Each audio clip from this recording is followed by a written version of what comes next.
Another way of healing, the Ku, the way of the medicine people, the kahunas of Hawaii. There's a book, Suburban Shaman is the name of it. And it tells quite a bit about the Ku.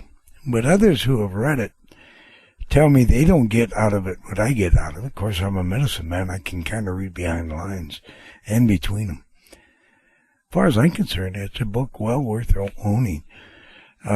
Suburban Shaman or Shaman. And it's well worth owning and looking into it. I like the way he puts it. The Ku, he calls it a party animal. And in truth it is. We're made up of three different people. The person that you see and comb your hair and stuff. This we call the tonal, T-O-N-E-L. Then the Nagual, which is the indweller of godliness, an angel within us. And then our soul itself. Now these are three actual separate beings, all working together. So you think you're seeing one when you go to the mirror, you're seeing three. I have to explain this to you to get you onto what I'm about to explain on cooing. Well,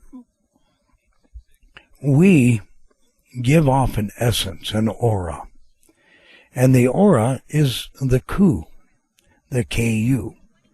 This is the party animal. It has no choice. It has to go with us no matter where we go. It has to experience every experience that we go through, no matter what it is. It has no choice. It belongs to you. And what you can do, and I've taught this to many, my daughter, my wife, I use it quite often. I've taught a lot of people this, and it works every time. If you, say, go to a party where you're hurt by a party, I'm talking an event in your life happens. Say you cut your finger, like has happened to my daughter twice, and an Indian girl working at a store next door to us once. And it cut it really, really deep, great big V right down maybe to the bone. And if you can remember exactly how it happened, well, my friends, there is no time. It's only on your wrist, only on the wall, only on the desk and the clocks that we use. In truth, there's no time at all. So you can go back into time mentally, reenacting and re-imaging the accident. Say you cut your finger. Now all you got to do is go back and re-image the accident itself. Only now you want to do it different. You didn't like cutting your finger in the first place. And the Ku doesn't like it, but that was your party. It had no choice. So now you can go back and relive the event, only this time changing the event, changing the past for the future, if you please. And had the knife come close, but close doesn't count, doesn't catch you. And image that very strong. And do that time after time. If you've had the accident right then and there, at the time that you start cooing, it will only take 3, maybe 5 times of replay, redoing the party, before suddenly the pain leaves. You don't want the pain to just lessen. You want it gone. That's when it's taken effect. The bleeding will stop. Everything else will go. Now, understand, when you go back to redo your party, so to speak, you do so the same identical way each time. Don't change the party. It confuses the Ku. Make it identical. Make up your mind. How are you going to miss your finger with a knife?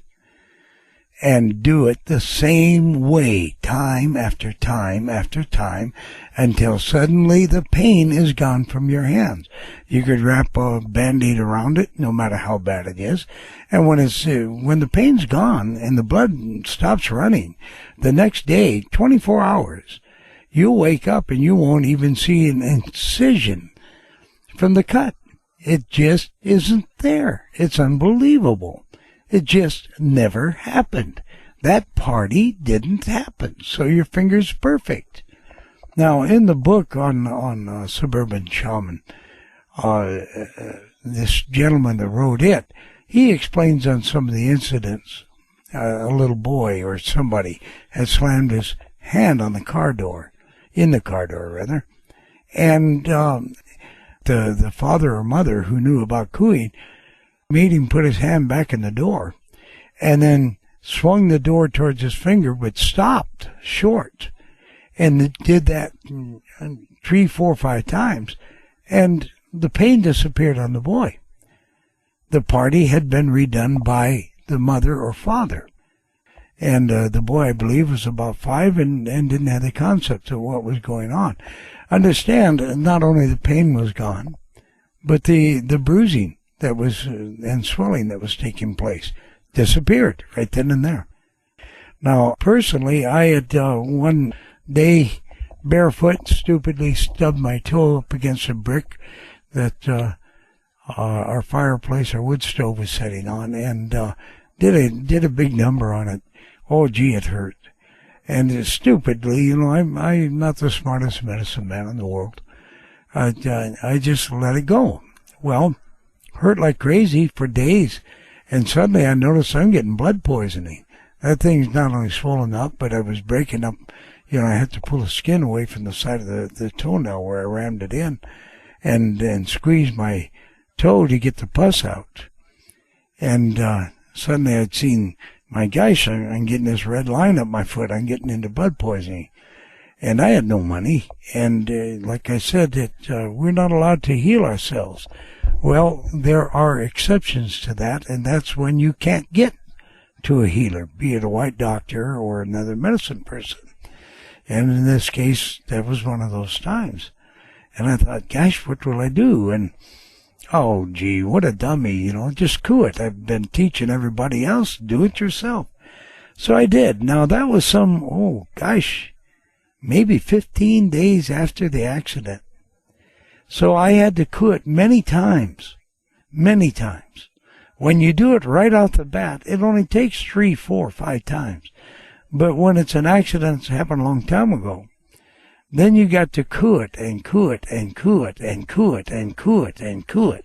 And you go on and on and on. I think I did it better than 15 times, if I remember correctly, when suddenly the pain in my toe just clink, it just turned off. It was gone.